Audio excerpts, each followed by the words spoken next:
Hello, continuing with our study. Why should we examine Bruno Bosteels' paper titled The Leftist Hypothesis Communism in an Age of Terror, presented at the Idea of Communism Conference 2010? Personally, writing from Chennai, India, this is an author of some interest to me, being the translator of perhaps the most revolutionary metaphysical treatise of the last 30 years. Theory of the Subject by Alain Badiou into English. A text whose translation probably marks, for many of us, an entry to Lacanian thought. That is, the insistence simultaneously to return to Freud, but to appreciate that any possible construction of the subject is ultimately mediated, indeed represented in the symbolic order, a task for which he deserves our credit, even as it may endear us to see what he may have to say about the singular body of work which we now recognize as a psychoanalytically informed Marxism, tracing its beginning in the research conducted by the Frankfurt School and today sublated, as it were, by the conviction harbored, indeed progenited by the Lubana School of Psychoanalysis, that it is necessary to read Hegel via Lacan. To contextualize this study, we should make clear that the leftist hypothesis in question is in reference to Lenin's text Left-Wing Communism and Infantile Disorder from 1920. A text whose stance is all the more pertinent to me given that formally it serves as the orthodox counterfoil to Mao's invocation in '66 to attack the party state.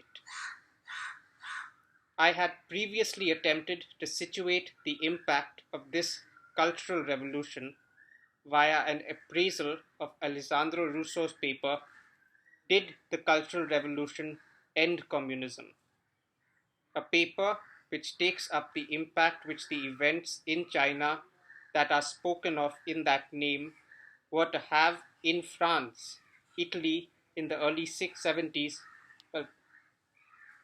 were to have in May 68 in France, Italy in the early 70s, but as I would point out, also in resistance to the Vietnam War in the US.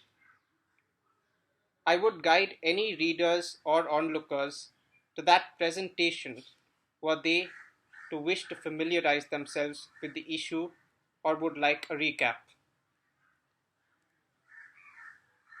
The threat which is apprehended by the author also presents itself as a discourse, perhaps symptomatic of the situation. In 1968, Daniel and Gabriel Cohn-Bendit published Obsolete Communism, the Left-Wing Alternative, where they jocularly suggested that instead of the spectre of communism, it is the spectre of leftism that is roaming the streets of Europe, challenging the senile disorder of communism, a sentiment which may have been popular at the time. A professor of mine, whose name I shall not disclose given that I can find no evidence for this event, once told me that when Sartre went to address the rioting students of May 68, they held up placards with the words, Sartre, be brief, an eminently imaginable scenario. Indeed, Sartre was no Foucault, and this was the same professor who once told me that I should read Empire by Negri and Hart instead of that charlatan Badiou. But I stray, even if such deviations allow us to more clearly return to the point. It is not easy to be a communist today, not least because of the antagonisms immanent in its own history, a history which cannot be distilled to some puritanical essence, devoid of the force of a desire. However situated, the antagonism it comes up against, that does not express itself with the force of a however situated the antagonism it comes up against, that does not express itself with the force of a proper name. Well, what I mean to say is that the antagonism, when it is situated in some form of a puritanical essence, as some form of a orthodoxy, as some form of a compliance, as some form of a pre-given agreement, does not express itself with the force of a proper name. We today read Badiou because of his construction of a dialectics which attempts to situate a subject's divisions as they come up against commitments in life that would alienate them. In this sense, his work is metaphysical, inasmuch as it would seek to provide a rubric for how a subject encounters their own disaggregation. Yet he does this without trying to envision a disaggregation of commitments, or failed subjections or resistances to them, something which Judith Butler, for instance, may pursue. Both clearly influenced by Althusser's early hermeneutical explorations of interpolation.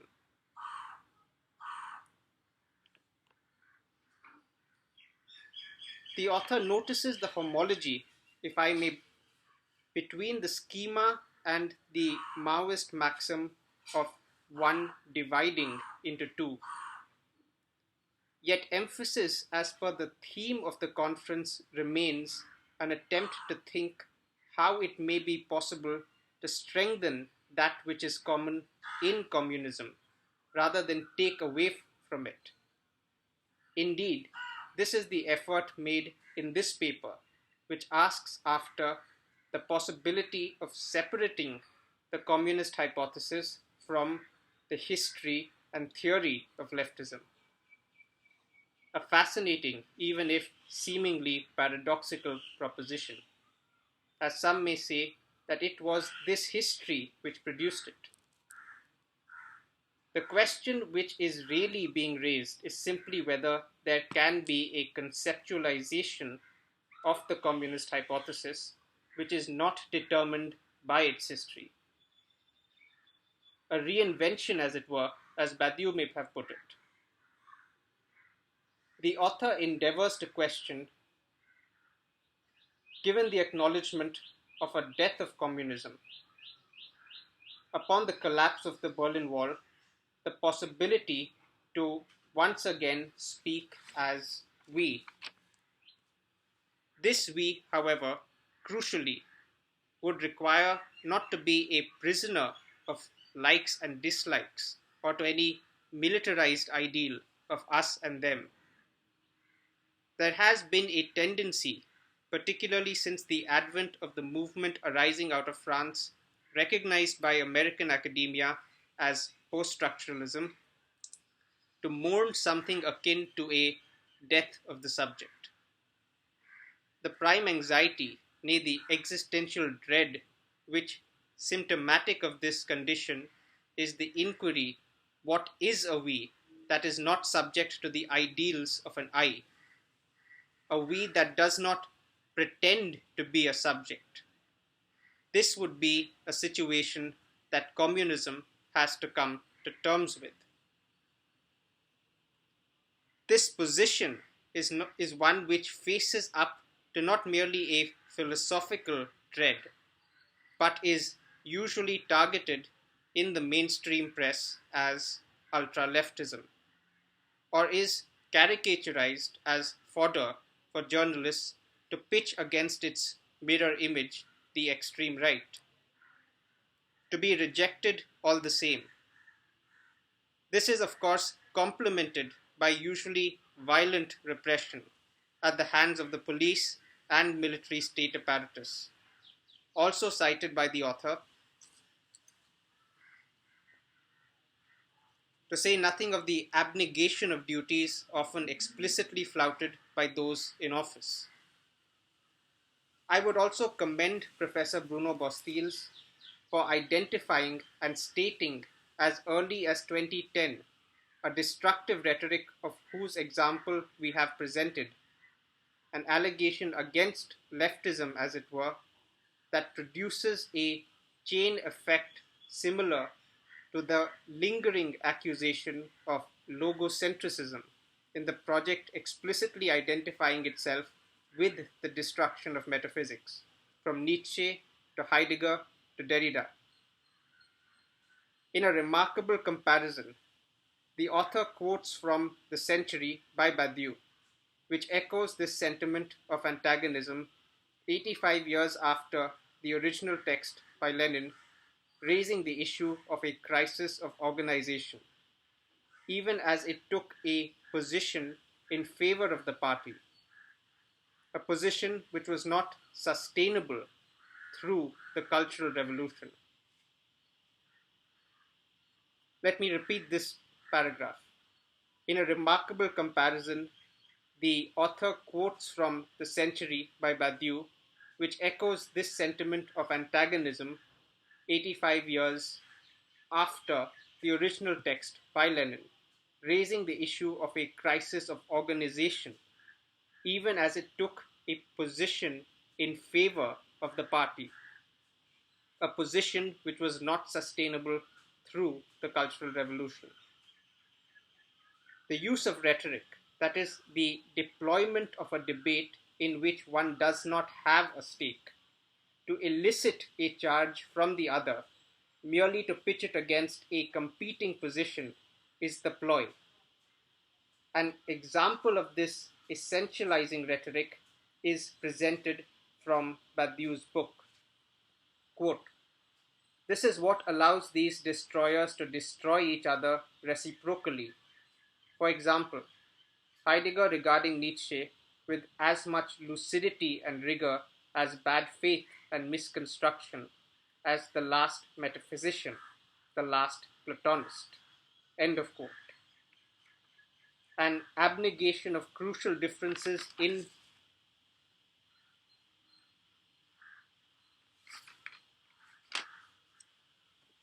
the switching the notebook, one moment. In the latter, in rather famed attacks on Plato and, of course, Christianity. This is in reference to Nietzsche. This is what I would like to read as an act of interpretative subsumption, and accusations of this nature are widespread among leftist philosophers too. To return to our subject, however, left-wing communism, presented by the author, at least according to Lenin, would be characterized by the following features. 1. A stance against participation in electoral or parliamentary politics. 2. Against participation in unions. 3. And perhaps specially against party discipline. Of course, there is another way in which this foil of mutually negating charges without negation, that is, without determinacy, hence producing no sublation, gets played out across party line. When a pressing force does choose to abide by the discipline a party may impose. This is the twin deviations of left-wing adventurism and right-wing opportunism, a feature, we are informed, that characterized the Cultural Revolution in China while influencing, or rather defying, the stakes, as the author puts it, in movements influenced by Maoism worldwide.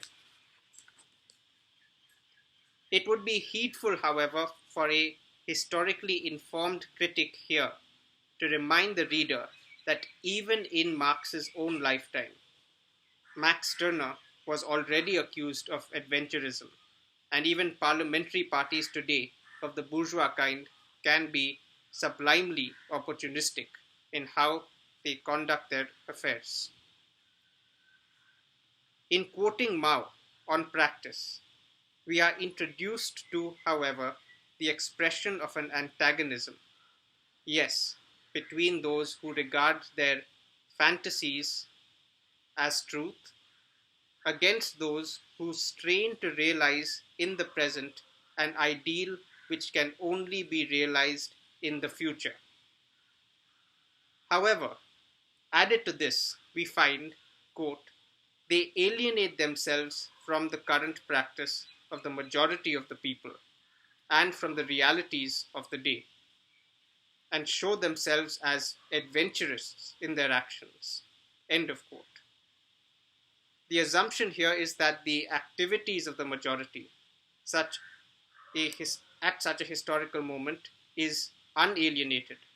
Further, that they themselves do not harbor fantasies or seek to realize in the present an ideal which can only be realized in the future. In deviating from the subject of the essay to Mao on practice, I may have to state that such an outlook would not be particularly revolutionary. Further, well, if an independent organization is not to function as per the prescription of the party, then the kind of adventurism denigrated by him in 1937 seems to be the only alternative, a position which the chairman himself would rather vociferously come to assert in 1966. As a consequence, however, of the rhetoric presented, even Chairman Mao was led to point out the mutually nullifying tendencies on the fringe and invoked the need for a commitment to be, or rather, invoked the need for a communist to be a centrist. An invitation, as it were, for liberals, social democrats, and other non-committal positions to present themselves as the rescuers of a genuine leftism. This charts rather nicely how the apparent position of a sympathizer, which is often the garb that leftism offers, serves as a cover for the muddying of Marxism, Leninism, Maoism.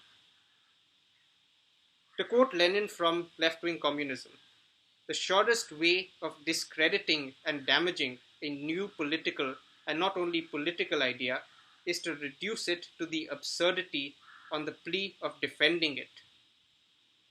Here, I would present that it makes tactical sense to present a critique of leftism, who in a form Marxist bravado and in seeming independence from the party would pit the masses unmediated by any representative organization against the state. And one can here perhaps on an acknowledgement of the role of the party.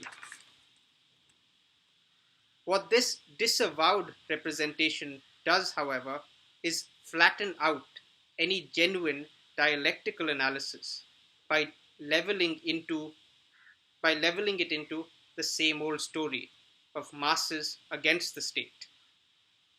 It also willfully ignores how splits in the ideological struggle are what ultimately engenders the new. As the author put it, that which in them divides itself from the old. And perhaps this is one possible interpretation of the Maoist idiom of one splitting into two. In an emulative maneuver, the author purports that this unmediated relation between the masses and the state is the definition of totalitarianism, a charge often leveled against state socialists, of course. The resulting discourse which often emerges out of this is one which imagines that it has purified contradiction of there being an oppressive state, or let us call it other figures of the master, however adequate or inadequate. philosophers, kings, Jacobins, Marxists, etc., but seemingly working in accord with the state. And on the other side, the class of innocent plebeians, of non power, practicing pure generosity. This is recognized for what it is, a caricaturized ideological staging designed to invisibilize class relations. Perhaps small collectives, rules, in other words, those sets those set of associations and practices which constitute the substance of democracy.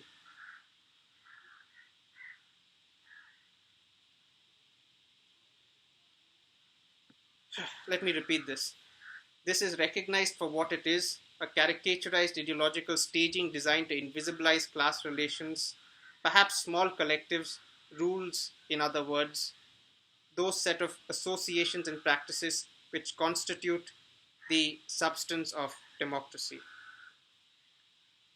And also, as we are reminded, their own forms of exclusion and oppression. A thinker such as Rancière, for instance, may choose to focus on instances in a discourse where the articulation of power and non power are knotted in some manner, perhaps forming recognizable symptoms. The leftist, however, whose portrait we have been presenting thus far, may be inclined to envision a virtually existing communism that may be nascent within the current state of affairs. A historically informed argument, as it were, even if it is historicist in its premise, that the conditions of the communist movement result from the now existing regime. To be fair, however, Marx himself seems to have been of this view when, in his contribution to the critique of political economy in 1859, which was to form the first three chapters of Capital, he asserts that, quote, new higher relations of production never appear before the material conditions for their existence have matured in the womb of the old society itself. This, in my view, would problematize any conception of pure immanence, given that any transition in the mode of production would have a periodizing effect on the narrative in question. Were the immanence in question to be persisted with, however, we are guided by Professor Bosteels to a truly metaphysical Maoist principle. Where there is oppression, there is rebellion. And yes, this rebellion is to be ontologically prior to the oppression, though the author is less clear about how this may be, for which we are directed to the work of Foucault, Deleuze, and Negri.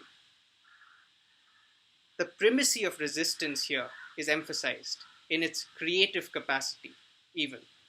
And here it would be instructive for us to perhaps attempt a reading of Foucault by Deleuze. I'm referring to the book. In the foreword to Anti-Oedipus, written by Foucault, a sentence serves to demonstrate the unique complicity of their alliance. Do not be enamored by power, an invitation, as it were, to enjoy oneself amorously, and a prohibition against the fascination of its use. Yet here, at this stage, I would have to intervene to remind any possible interlocutors who may still be with us that there is a reason why Marx begins his analysis of the mode of production with a commodity. It is well and good to conclude, as Negri does, communism is already alive within the capitalist and or socialist societies of today in the form of a secret order dedicated to cooperation in production. End of quote. The question we must present here, however, is how did cooperation in production ever become a secret order? Indeed, how can an order that is a secret ever facilitate cooperation in production, much less change the mode of its organization. If communism is born out of class antagonism, then at perhaps only at the expense of espionage can we meet and acknowledge the forms of non-cooperation prevalent between classes. Let me repeat this sentence. If communism is born out of class antagonism, then at perhaps only the expense of espionage can we meet and acknowledge the forms of non-cooperation prevalent between classes. And I guess this part is better read than spoken aloud. But let me continue. But what I was basically trying to point out was the discrepancy of any possibility of a secret order. Also, less clear to me are quotations from Empire by Hart and Negri of the multitude, like some agential entity pushing through Empire to come out the other side, instead of simply being assimilated into it, which I think is far more likely. Perhaps more familiar to some of us would be mentions of a counter-empire as an alternative to empire, sustained by the creative forces of the multitude. Indeed, was this not the project of Habermas's student Oskar Necht and Alexandra Kluge in their attempt at mapping a proletarian public sphere, as opposed to the bourgeois one? Drawing, of course, from, or rather upon, the model of Habermas's inquiries of salon culture in France prior to the revolution. I do see, for instance, a Leninist organizational logic in the thinking cited by Hart and Negri, that the more capitalism there is, the better the chances for communism to emerge. To explain a vegetable market may have discrete stalls, each selling their wares, and competition between the traders would ensure that they never unionize or coordinate prices between them.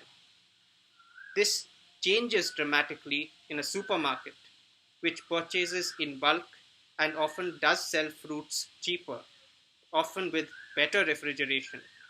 More importantly, and in coming to our point, it forces the employment of a larger number of workers under one roof, creating the possibility of cooperation and unionization. And I do state this while acknowledging the contemporary weakness of unions in many sectors. Historically, the case of the transition to factories from workshops still does provide the best example of this. And there has been some calls to recognize universities as a factory. And here, while I may have reservations upon the word, I would say that it is vital that we actually foreground the conditions of our disciplinary inquiries, or knowledge production, if you prefer. The melodramatic, or should I say performative, act in politics was emphasized earlier. Yet in the ritualization of the performance, we do not have the cut of an originary schism, but rather the recantation or remembrance of what may once have been such a moment, raised as it were in an act of renegacy. Regarding the point of view expressed in the paper itself, however, the supposedly Negriist notion of a communism already operating within capitalism, and the consequent opening of such a world without having to rely on an idealist or utopian hinterwet, seems, as Zizek rather succinctly put it, itself utopian. Utopian, however, not from the point of view of providing an ideological alternative to the present state of affairs, and hardly in a position to abolish them as communism was once envisioned as. The best that I may say about this worldview is that it may be a form of revolutionary but non-dialectical idealism, in the sense of its imagining an embryonic or virtual communism already operative within the mode of production. It negates belittlingly the possibility of a formal confrontation with the antagonisms that presently face us. In a fatalistic moment, it seems to proclaim that there is no other world, only another way to live. Having said this, I would like to make clear that this should not keep us from discovering new sites of already existing communism, as it were, especially from the point of view of conceptual production. In the politics of narrativization, and of course in the ideological coordinates or virtualizations that inform our readings, even if they be of affects.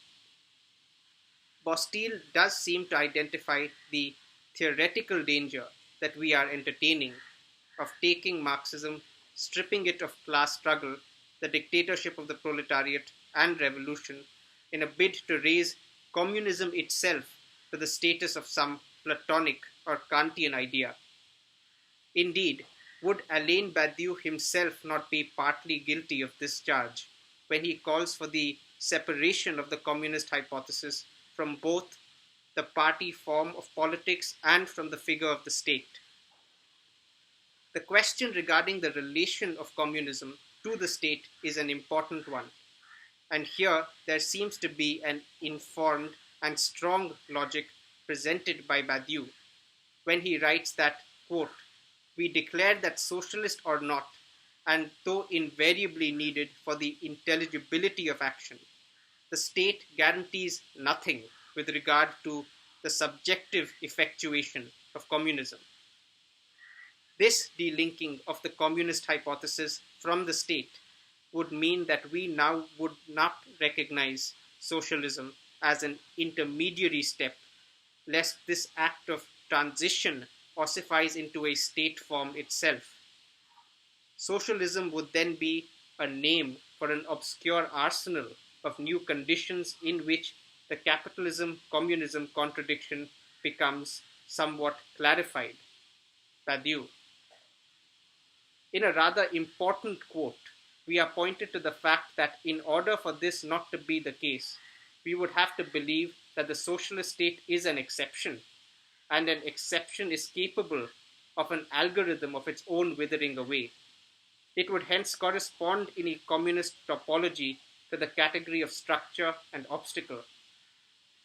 This does seem to leave us at a predicament where we are repeating in some measure the outcome of May 68, being the separation of communism from the state.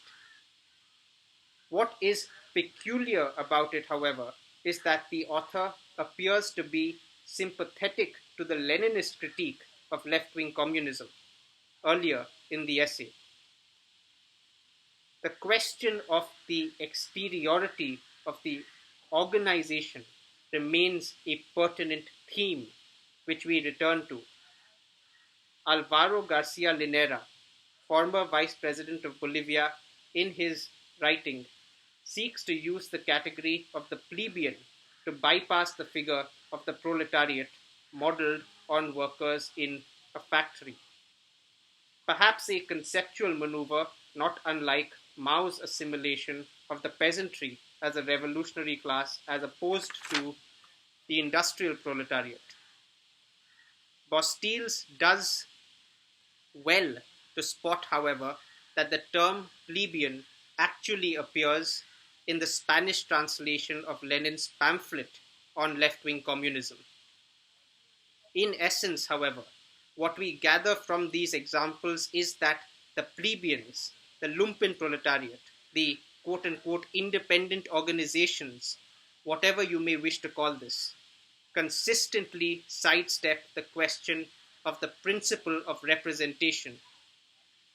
This relation between the plebeian, if you please, and the philosopher is one which is weighed in words, those which are kept, and by that I do mean honored, hence potentially redeemable.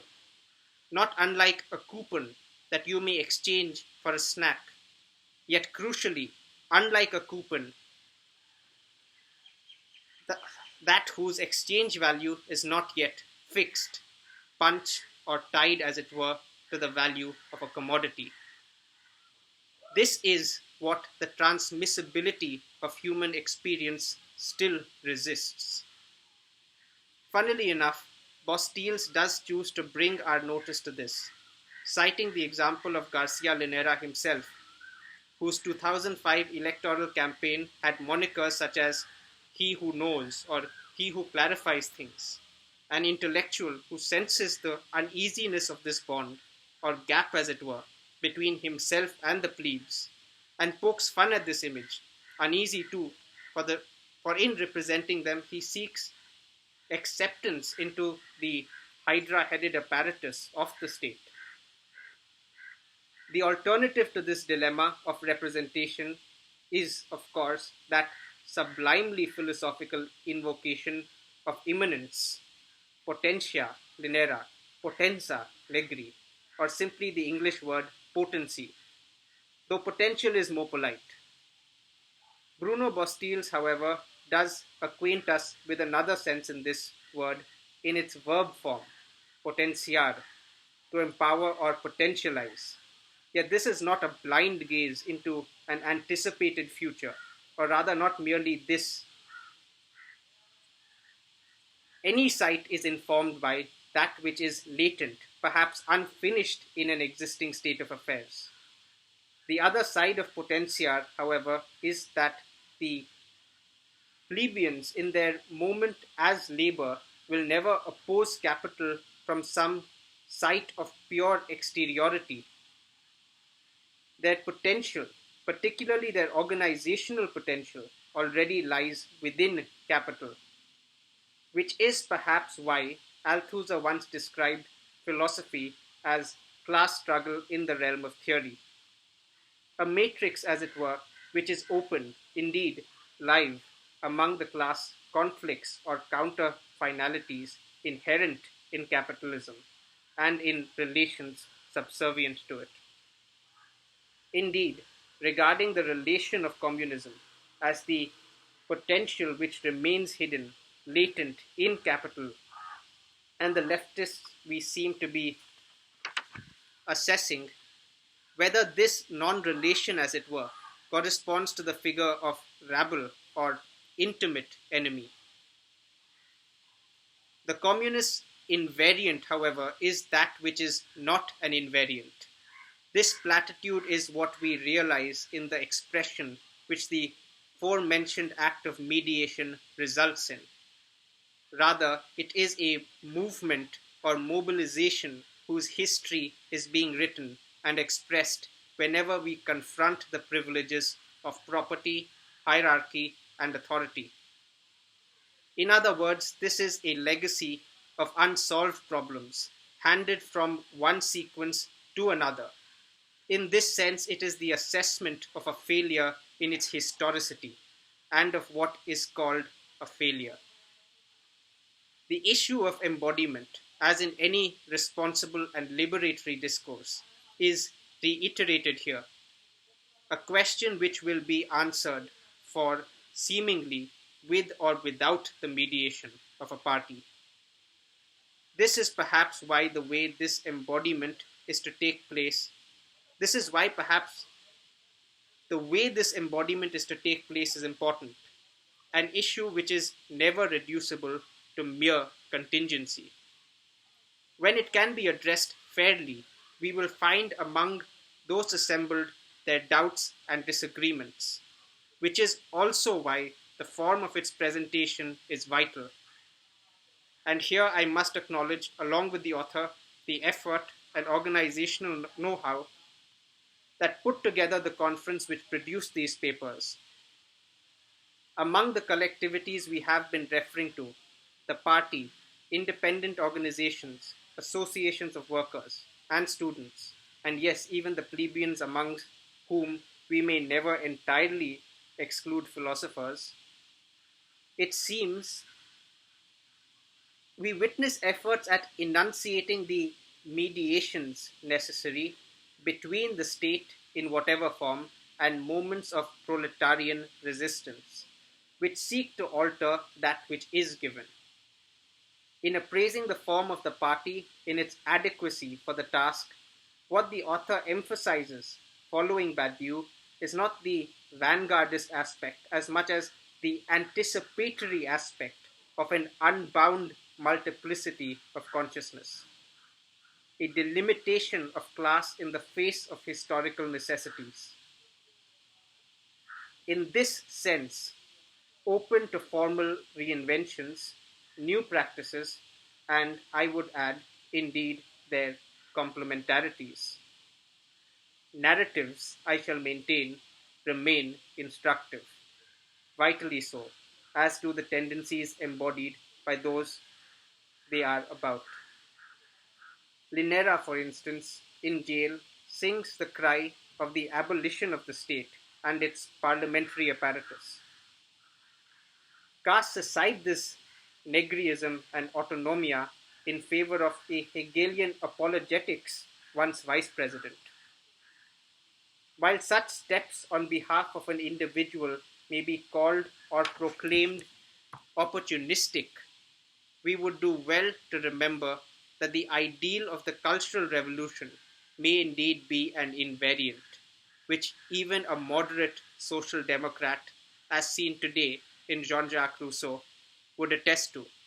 Quote, whoever dares undertake to establish a people's institution must feel himself capable of changing human nature. Is capitalism a humanism? This is the question which plagued Louis Althusser. What is apparent to us today, however, is that every defense of capitalism will present itself in the guise of a humanism. If there is an enduring lesson we may take from the Cultural Revolution, it is that the development of new practices will correspond to social conditions in actually existing capitalism. The construction of any common horizon would be poorer without such a perspective. This, concludes the author, is how we reach beyond leftism while still in dialogue with its lessons. This was my reading of a set of notes on the paper by Bosteels on the leftist hypothesis. I will leave the original text too in the description, and as always, I invite your criticism or participation in any form. I, of course, have a debt to acknowledge the organizers of the conference in question, and I noticed that in the cover of the book, the place where it actually occurred is not mentioned, unlike the subsequent ones. And having said that, I shall thank you for your time and bid you farewell. Bye bye.